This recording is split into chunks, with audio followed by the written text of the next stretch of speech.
If you enjoy our videos, subscribe, like, and comment to support us. Thanks for tuning in.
I had persuaded Sherlock Holmes to take a brief holiday with me.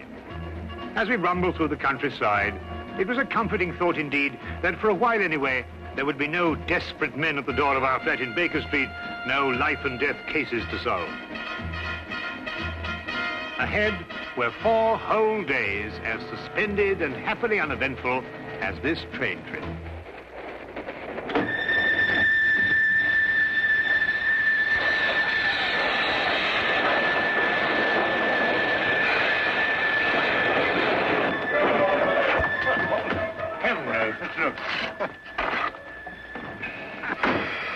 Hear anything? Not a thing. Well, I hope we haven't heard anything. We must be doing 30 miles an hour. Oh, we're doing more than that, I think, Watson. I thought you were asleep, Holmes. Well, not really. I was thinking about that Parkinson axe murder. You know, that unfortunate business in South Africa. And I was wondering... what? You are on holiday. Oh, yes. Yes, of course. Quite right, Watson. Quite right. Mr. Holmes? Yes, I'm Mr. Holmes. I thought I recognized your name on the reserved passenger list. Thought you might be able to help us. We seem to have had a sort of an accident. An accident or an incident? Well, I suppose you could call it an incident. But one of our passengers has disappeared. Disappeared? A boy. He was traveling with this young lady here. Paul is his name. Paul Windmaster. You must find him. I've heard you can do things like that, Mr. Holmes. Will you help me? There. I'm his governess. I should never have taken my eyes off him for a minute. But I looked in on him after he went to bed and was fool enough to imagine that everything was all right. Do you think he might have been kidnapped? Oh, no, I'm sure Paul ran away. How will I ever be able to face his father? I think you'd better sit down, Miss... Kendall. Lydia Kendall. Miss Kendall, and tell us everything from the beginning. I'm sure we can be of help. Sit down. Thank you.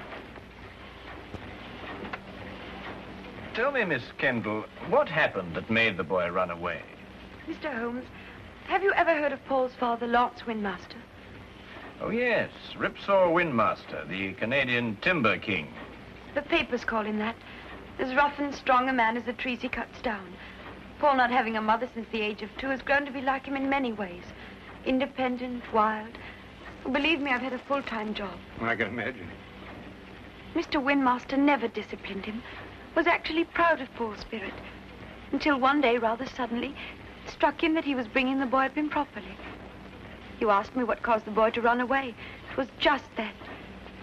And yesterday, when I went out to fetch Paul, I began to see the first signs of what was about to happen.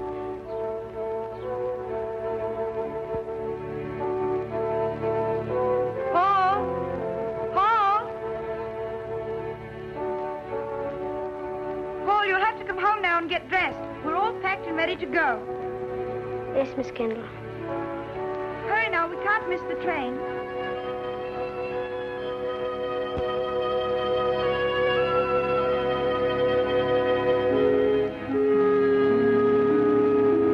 Now, when you arrive at the school, you'll take the boy directly to the headmaster.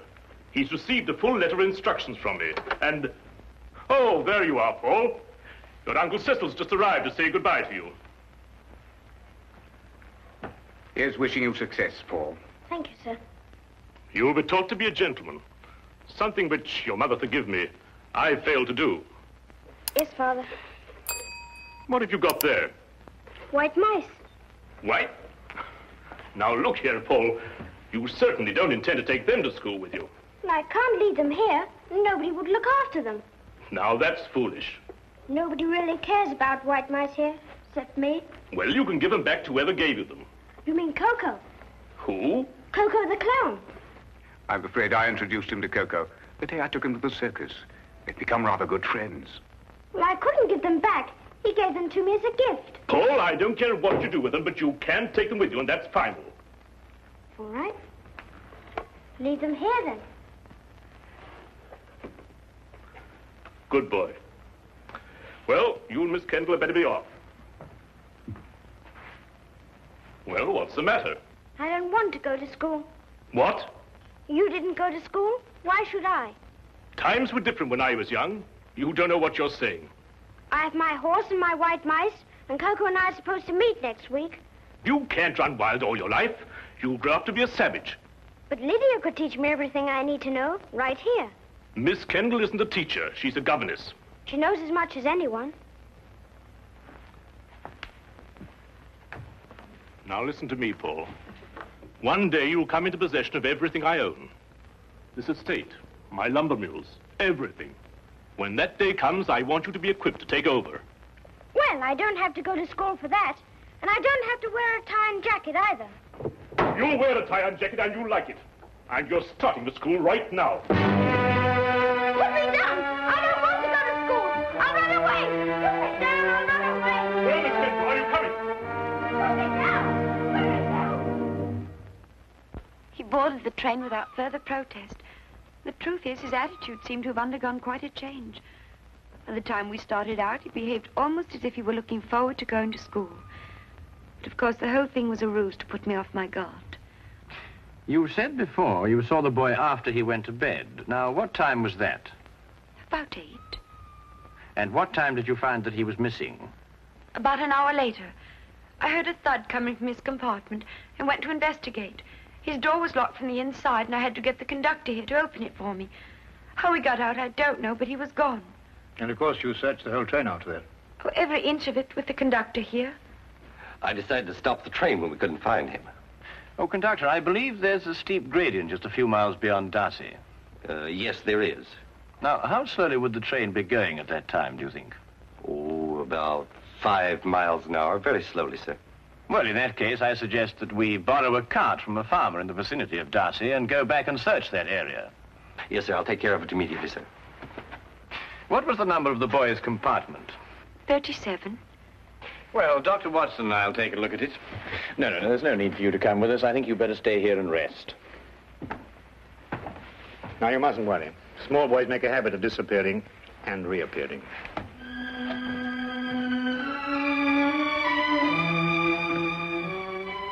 I hope so, I hope so.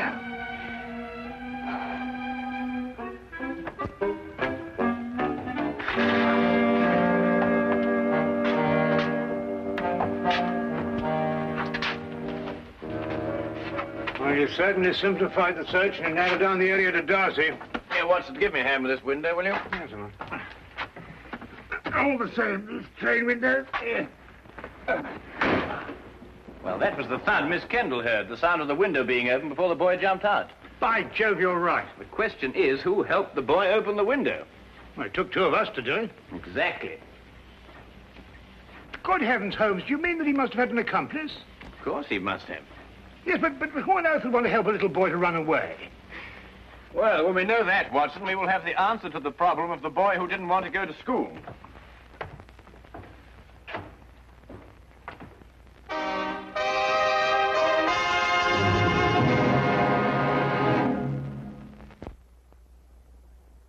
And now we return to the case of the night train riddle. Taking Holmes' suggestion, we borrowed a cart and traced the rail line back to the upgrade near Darcy. We combed the area several times without uncovering a single clue. All of us were soon discouraged and ready to abandon the search. All of us, that is, except Holmes. We've been over this stretch 3 times already, Holmes. Yes, I know, but this is the only place where the boy could have jumped off. But we haven't got a shred of evidence, not a sight of anything, nothing at all. Look, what is it? A boy's cap. Miss Kendall, would you mind coming over here for a moment? Is that the boy's cap? Oh, yes, that's his. Then it has to be here. Look, over here. Here we are, Watson. The footprints of a small boy. Holmes, look, another set. Must be the boy's accomplice. Ah, good work, Watson. They end here.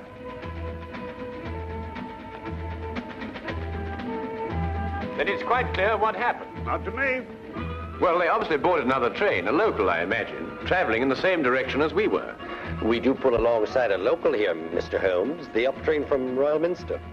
Well, how can they do that? Change trains in midstream, so to speak. Well, obviously, Watson, if both trains were traveling slowly enough. They do. It's possible, entirely possible, Mr. Holmes. Conductor, I think you'd better telegraph ahead and have them stop that train. Yes, sir. Do you think they'll find him, Mr. Holmes? Well, we are near enough to the truth, Miss Kendall, not to have to speculate anymore. We will soon know. We began a hasty return to the night express, aboard which we hoped to catch the local. Holmes insisted that time was of the utmost importance.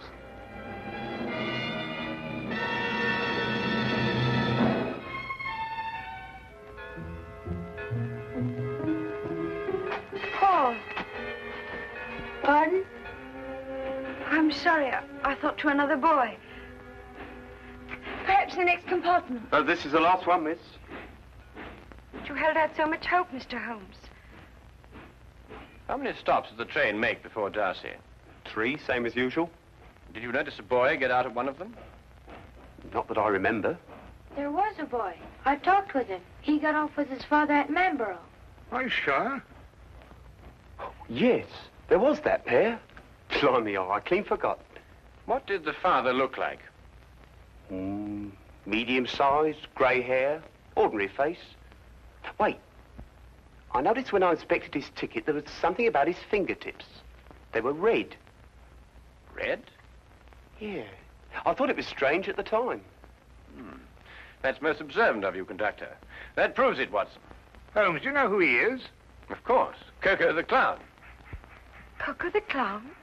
He was the boy's friend. But more than that, there's the red fingertips. The significance of which completely escapes me. Rouge, Watson, the same kind of clown uses. He was evidently in a great hurry to catch the train. He didn't have time to remove it all. Oh, if you're only right, Mr. Holmes. And unless I miss my guess, we'll find them both in Manborough now.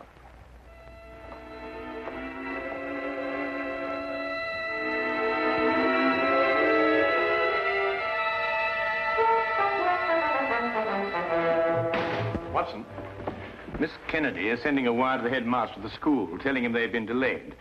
As soon as she's finished, we can be off. What's the matter with you? You don't look like someone who wants to be taken to the circus. Holmes, do you realize it has taken me the last solid 3 weeks of pleading and cajoling to persuade you to take this trip? And now look where we end up, in Manborough. And don't you underestimate it. We can have a very exciting holiday here. Oh, holiday? We might as well have pitched a tent in Lestrade's office. I know, but we couldn't very well refuse to help them. No, we couldn't have refused to help them. But when we eventually find whoever it is who's at the bottom of this thing, please remember one thing. He's my pigeon. Don't upset yourself, Watson. As soon as we can find the boy, we can continue on our journey. Oh, I'm glad you still considered that. Well, shall we be getting along? Oh, by the way, Watson, I didn't mention it to Miss Kennedy, but I believe there's some possibility the boy may be in danger. So I don't think we ought to lose too much time.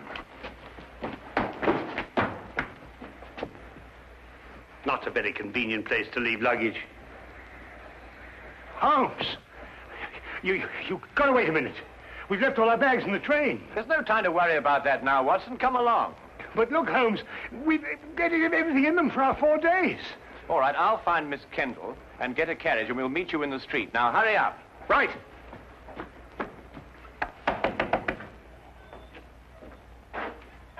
Could you tell me if the night express has gone yet? He had to switch back to the main line. I wondered if it was still in the yard somewhere. I'm awfully sorry, sir. You must have the wrong town. No, I know where I am. I'm in Manborough. Right you are, sir. But the night express doesn't stop in Manborough. Never has. Except once. But confound it, man, I know it stops here. Oh, no, sir. The only time the night express ever stopped in Manborough was in the summer of '88. A wheel fell off the locomotive. Right out front here it happened. It stopped all right that night. Now, look here, this is urgent. I happen to know the night express stops here because I got off the thing at this station.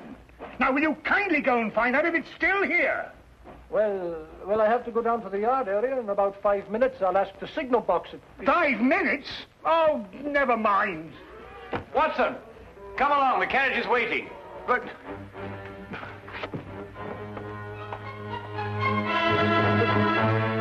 the luggage.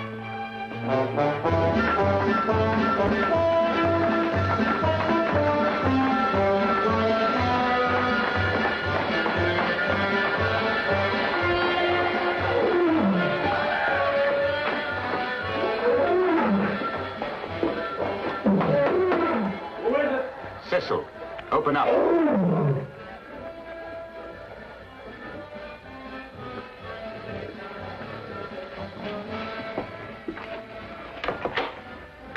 Did it work? We jumped off, switched trains. Ta-da! Like a couple of acrobats. Where's the boy now?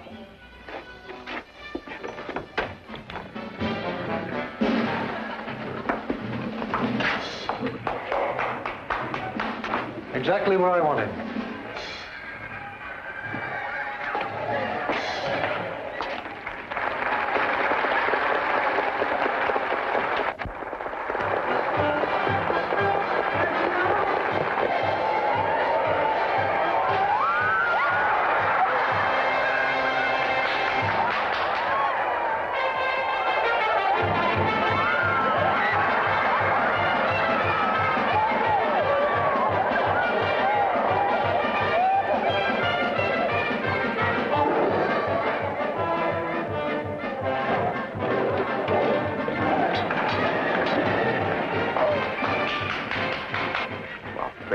Get it over with.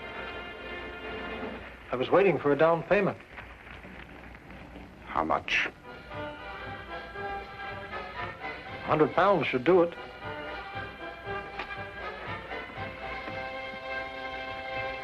That's cheap enough to show you good faith.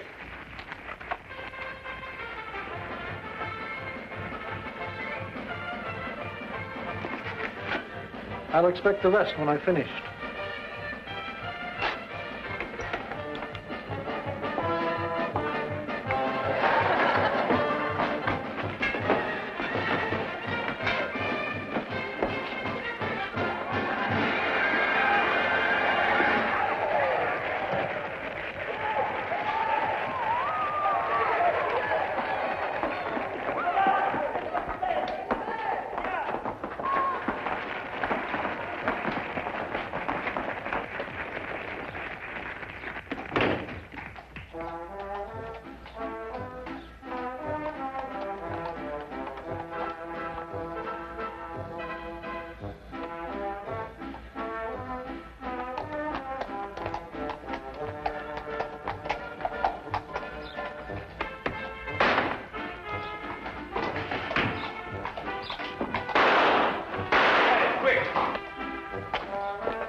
Watson, take this gun and fire it up into the air. To the air? Yes, just to pin him down. What are you going to do? Well, I'm going to find out who he is and why he's trying to keep us from the boy. Well, go on, Watson, fire it. Sorry, Holmes. This one's mine. What? Watson! Watson, here! Fire it, Holmes. Fire it! Oh, very well.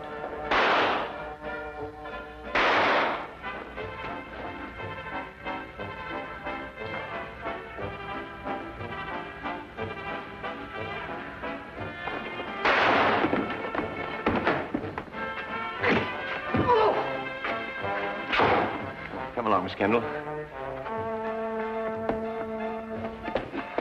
Watson, you're a fool to have taken such a risk. No, with you covering me, I couldn't miss. Get up.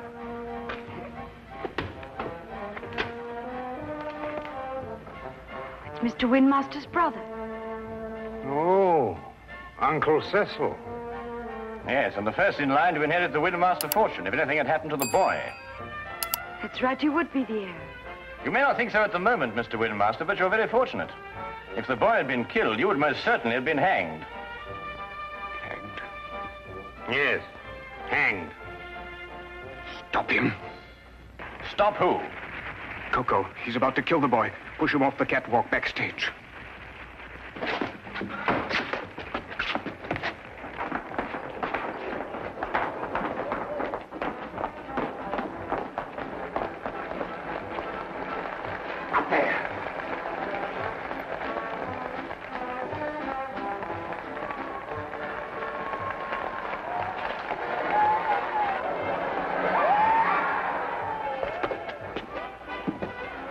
Coco?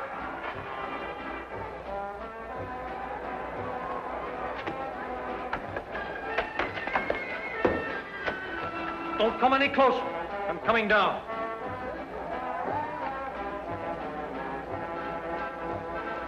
You'll never get out of here. One move to stop me and I'll kill this boy.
Perfect timing, Watson.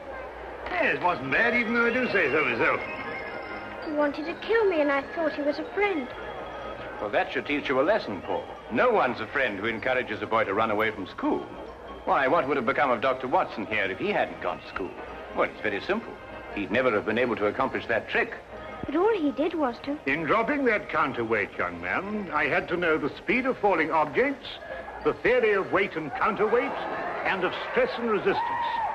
Now, if I hadn't studied physics, there's no telling what might have happened to you. I never thought of that. No, of course not. Well, just you think of it from now on.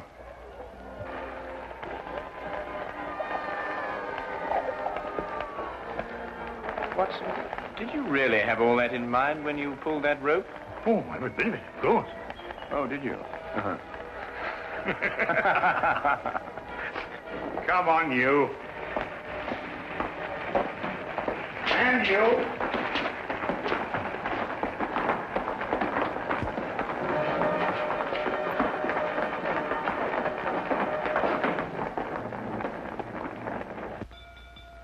If you're looking for the time of the next London train, it will be along in 10 minutes.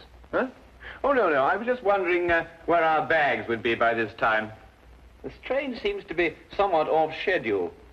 I'd estimate that our clean shirts are about 30 miles north of Edinburgh at this moment. Oh, confound it, Holmes. Why dwell on that? Oh, don't take it so hard, old chap. We'll give it another try one of these days. Well, sir, it certainly was a shock to me. Oh, it's you again. You were right, sir. The express did stop in Marlborough tonight. Can't understand it. The first time since the summer of '88. Fact is, it was running wild through here tonight, they tell me. Came roaring through on the local line first, and back through here to switch over to the main line again. Can't for the life of me figure what they were up to. Left a couple of bags on our platform. No hint of a reason, just found them there. A couple of bags, did you say? Why, yes, sir. A suitcase-like. Don't know anything about them. One marked J.W. and the other S.H. I suppose we'll have to keep them in the office for the 30 days required. My dear sir, if you'll just lead me to your office, I think I can relieve you of those suitcases within 30 seconds. My name is John Watson.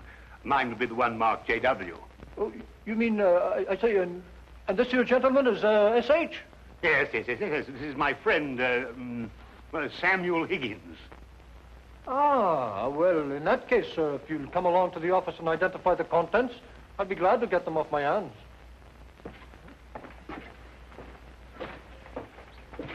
Samuel Higgins. Yes. You see, we have 3 whole days left. And I'm quite sure that nobody will want to interfere with the holiday of Samuel Higgins.